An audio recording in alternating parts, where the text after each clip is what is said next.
इस हफ्ते OTT releases कैसी रही? रहस्य, रोमांच और कॉमेडी से भरा सितंबर का पहला हफ्ता, 4 साल की देरी और करोड़ों का नुकसान। अजय देवगन की मैदान पर बोनी कपूर का बड़ा खुलासा।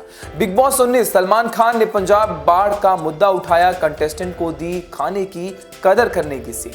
बिग बॉस 19 की एक और अपडेट, शहनाज गिल की रिक्वेस्ट पर हुई पहली wild card entry, Kunika Sadanand elimination से बची। सलमान खान गुंडा है, दबंग डायरेक्टर अभिनव कश्यप का बड़ा आरोप, खान परिवार पर सीधा निशाना। लगातार फ्लॉप से कमजोर पड़ा टाइगर श्रॉफ का करियर, क्या बागी 4 दिलाएगी सफलता? अनुराग कश्यप की नई फिल्म निशांची का ट्रेलर रिलीज, डेब्यू कर रहे हैं ऐश्वर्या ठाकरे।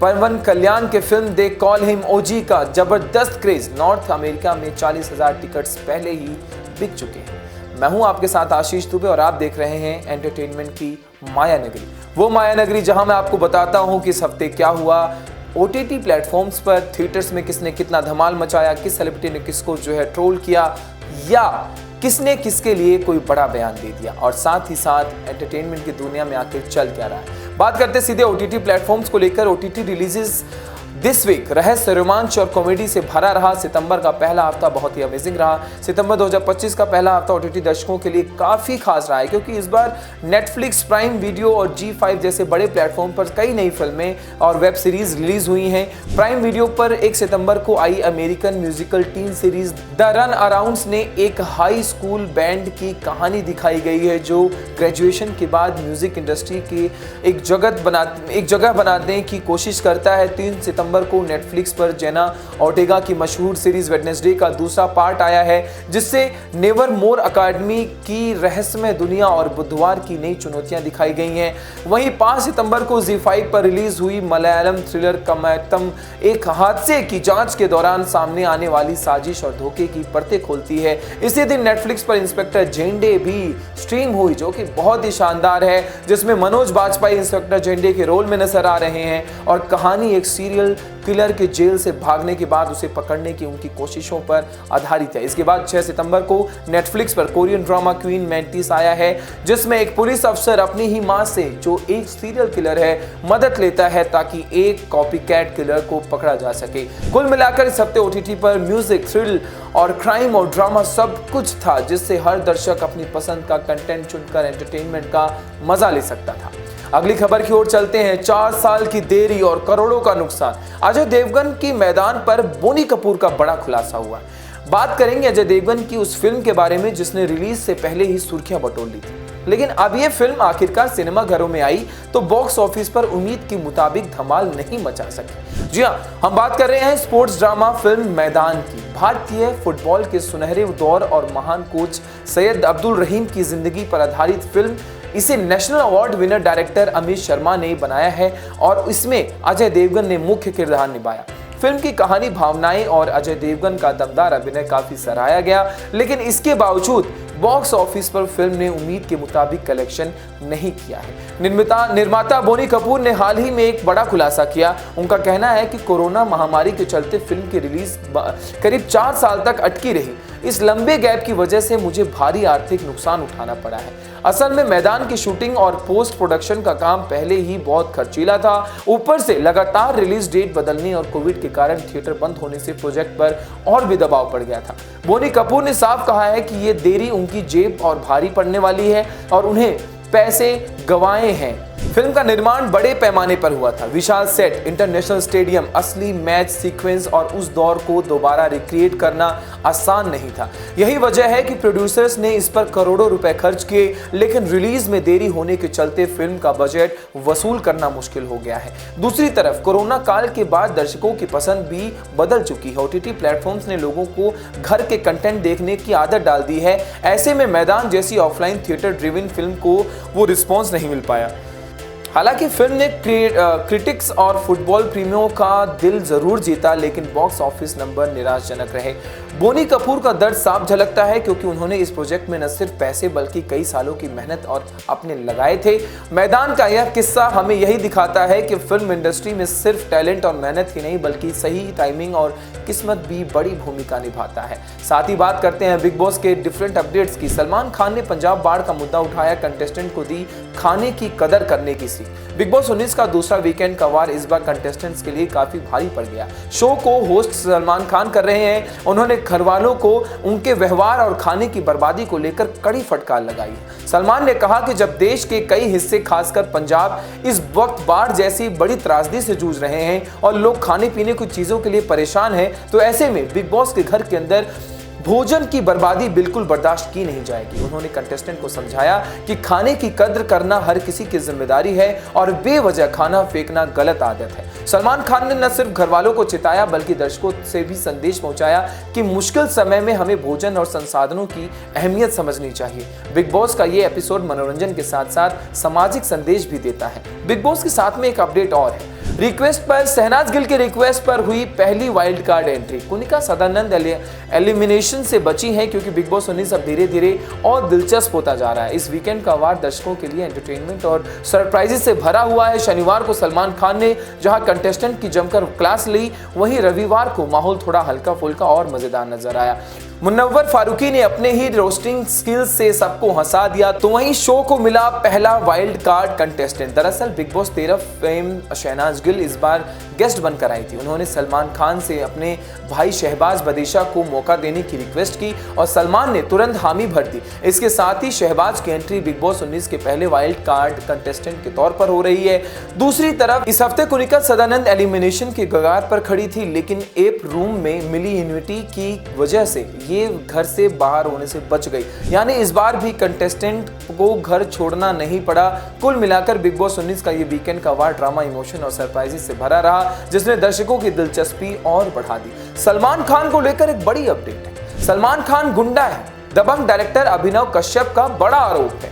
खान परिवार भी सीधा निशाने पर आ गया है। बॉलीवुड के मशहूर डायरेक्टर अभिनव कश्यप ने एक बार फिर सुपरस्टार सलमान खान और उनके परिवार पर गंभीर आरोप लगाए।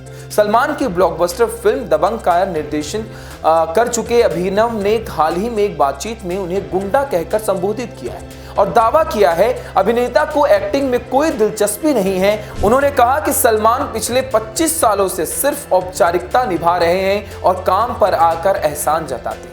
कश्यप के मुताबिक सलमान बदतमीज और गंदे इंसान है। इतना ही नहीं, उन्होंने खान परिवार पर भी इंडस्ट्री में दबदबा बनाने और असहमति रखने वालों को टारगेट करने का आरोप लगाया है। दिलचस्प बात यह है कि यह अभिनव के भाई और फिल्म मेकर अनुराग कश्यप ने भी उन्हें पहले चेतावनी दी थी कि सलमान खान के साथ करना काम आसान नहीं होगा। बता दें कि दबंग की सफलता के बाद खान परिवार चाहता था कि अभिनव इसका सीक्वल डायरेक्ट करे, लेकिन उनके मना करने के बाद विवाद गहराता चला गया। अभिनव का आरोप है कि इसके बाद उनके करियर को बर्बाद करने की कोशिश की गई है। हालांकि सलमान खान ने कभी इन आरोपों का सार्वजनिक तौर पर जवाब नहीं दिया। फिलहाल सुपरस्टार अपनी अगली फिल्म बैटल ऑफ गलवान की तैयारियों में जुटे हैं, जिसमें चित्रागंदा सिंह उनके साथ नजर आएंगी। लगातार फ्लॉप से कमजोर पड़ा टाइगर श्रॉफ का करियर, क्या बागी 4 दिलाएगा सफलता का कारण? टाइगर श्रॉफ बॉलीवुड के उन सितारों में से हैं जिन्होंने अपने करियर की शुरुआत धमाकेदार अंदाज में की थी। 2014 में हीरोपंती से डेब्यू करने वाले टाइगर ने अपनी मार्शल आर्ट स्टंट से इंडस्ट्री में एक नया हीरो की पहचान बनाई। उनकी जो बागी फ्रेंचाइजी ने तो जैसे उनके करियर को पंख लगा दिए। बागी और बागी 2 की सफलता के बाद लगने लगा था कि बॉलीवुड को अक्षय कुमार और अजय देवगन के बाद नया एक्शन स्टार मिल गया है, लेकिन इसके साथ ही टाइगर की फिल्म चॉइसेस ने उनके करियर पर ब्रेक भी लगा दिया।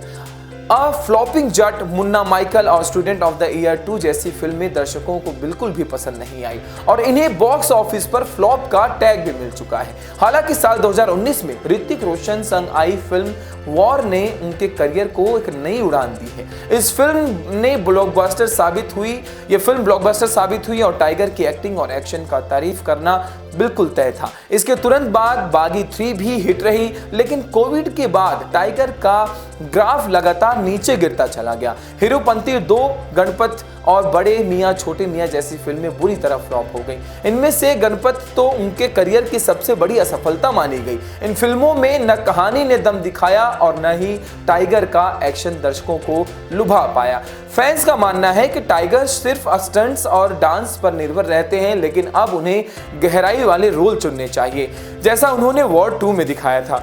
यही कारण है कि अब सभी की नजरें उनकी नई फिल्म बागी 4 पर टिकी है। इस फिल्म से टाइगर को दोबारा वापसी की उम्मीद है। बागी सीरीज अब तक उनके करियर का सबसे भरोसेमंद ब्रांड रही है और इसी ने उन्हें बड़े एक्शन हीरो का दर्जा दिलाया। हालांकि शुरुआती रिपोर्ट्स बताती हैं कि बागी 4 का रिस्पॉन्स उतना जबरदस्त नहीं रहा। पहले दिन 12 करोड़ रुपए कमाने के बाद दूसरे दिन कलेक्शन गिरकर 9 करोड़ पर पहुंच गई। अब सवाल यह है कि क्या बागी 4 टाइगर के करियर को फिर से पटरी पर ला पाएगी या फिल्म में उनके साथ संजय दत्त, हरनाज कौर संधू और सोनम बाजवा भी नजर आ रहे हैं। और ऐसे हर्ष ने डायरेक्ट किया है। दर्शकों की उम्मीदें अभी भी टाइगर से जुड़ी हुई हैं, लेकिन आने वाले दिनों का बॉक्स ऑफिस रिजल्ट यही तय करेगा कि क्या ये फिल्म उनके लिए कमबैक साबित होगा या नहीं।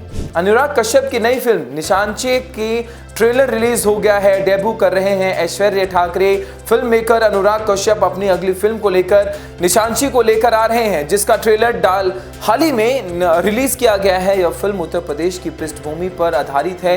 2000 के शुरुआती दशक की कहानी को दिखाती है। इसमें ठाकरे परिवार से डेब्यू कर रहे ऐश्वर्या ठाकरे डबल रोल निभा रहे हैं। 2 जुड़वा भाई बबलू और डब्लू के, जो देखने में एक जैसा ही है लेकिन सोच और विश्वास में बिल्कुल अलग है। उनके साथ वेदिका पिंटो, मोनिका पावर, मोहम्मद जिशान, अयूब और कुमुद मिश्रा भी अहम भूमिका में नजर आएंगे।